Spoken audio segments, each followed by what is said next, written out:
the connections and knowing people and having almost like a logbook of people you can reach out to is so extremely valuable that I had no idea for ages. And it probably wasn't until this year that I started like taking people's numbers and taking people's emails and sending out connections to absolutely everyone on LinkedIn. I think that is so valuable because when you can have someone that you can reach out to who's at that company that you're trying to get to, or in a field that you're trying to get to, you can just pick up so many different things. And like I said with Scotty Walton off air, you might put it in, just like that little 3-minute conversation that I had with him, if you can make a good impression, people are going to be willing to vouch for you. Aussies are the nicest people ever. Once you meet them, like they will vouch for you, they will back you in.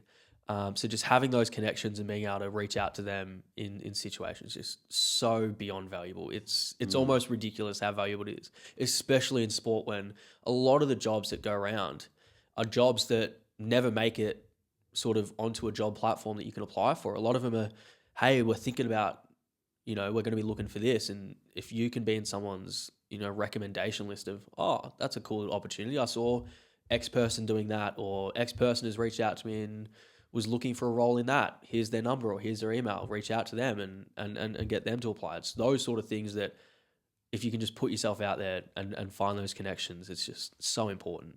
Yeah, I think the hidden job market will probably always equate for about 80% of the total jobs in sport. But since you've been at Fox, have you seen much of that going on in terms of like internal hires, or how do you know someone, let's get them in?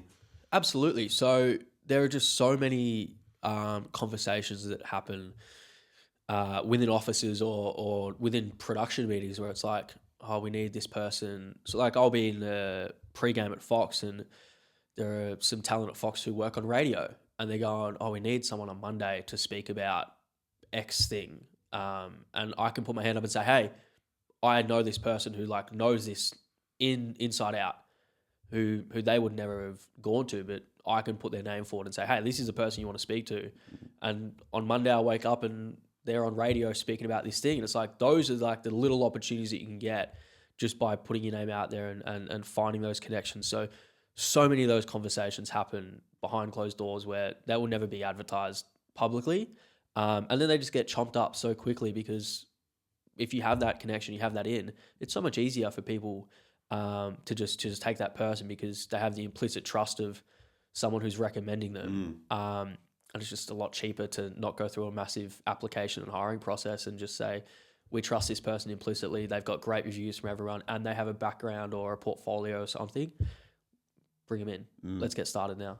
The executive general manager of people and culture at Cricket Australia said to me, Reuben, recruitment is risky, which is why we go to people we trust. Exactly. And also right. It takes, 2 days, not, 6 weeks. So you can't blame people for going to who they know.